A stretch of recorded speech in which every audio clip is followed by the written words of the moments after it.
Hello everyone, my name is Annette Boerlage and I'm an epidemiologist from Scotland's Rural College in Inverness. Epidemiologists do research on population health, and for aquaculture, environmental factors are very important because they affect production of salmon but also disease dynamics.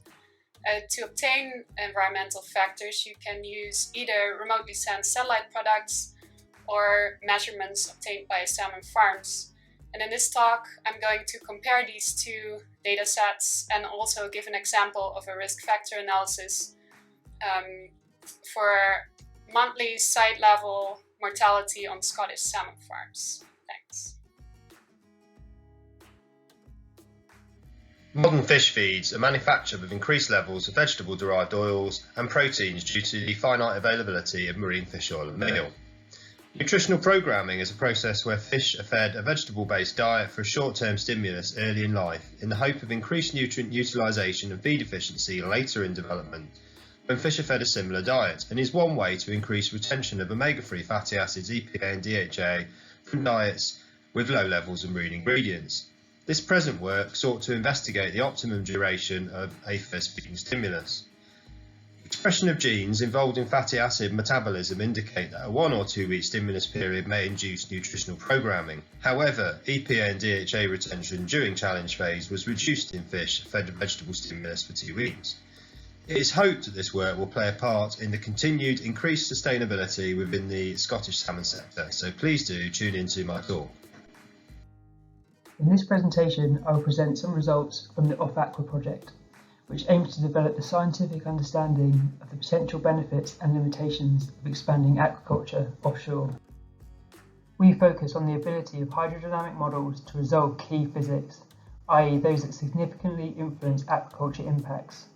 We investigate the role that spatial resolution plays in being able to simulate detailed local dynamics as well as larger scale regional dynamics. To do this, we generated a hierarchy of model simulations with varying horizontal and vertical resolutions, and validate these simulations against mooring deployments with high temporal frequency, velocity, temperature and salinity data. Upcoming work will investigate the interactions between physical and biological processes and how this will impact the move to offshore aquaculture. The UK salmon industry is facing many great challenges, two of which are minimising farm discharges and creating new diets that maximise essential fatty acids in the fillets without relying on traditional marine ingredients. Our graphical user interface FYNE helps tackle these challenges. Using a suite of underlying mathematical models, FYNE enables predictions of salmon fatty acid composition as well as local environmental impacts at farm level.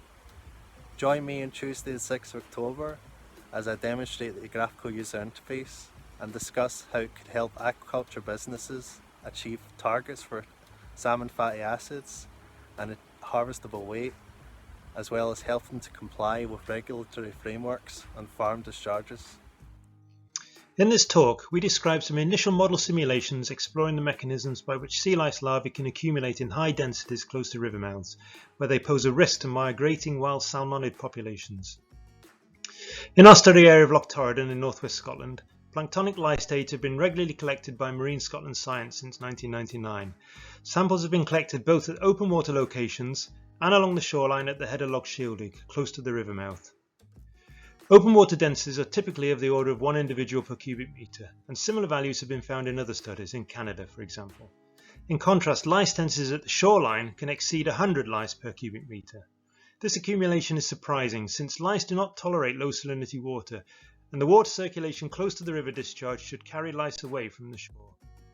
The goal of our study was to explore the mechanisms that drive this accumulation, with a particular focus on Stokes Drift, and to demonstrate that coupled hydrodynamic, wave and particle tracking models can reproduce the variability in the shoreline densities. Hi, I'm Suzanne Vogler from the University of Gothenburg. We all love eating shellfish such as oysters, mussels and clams.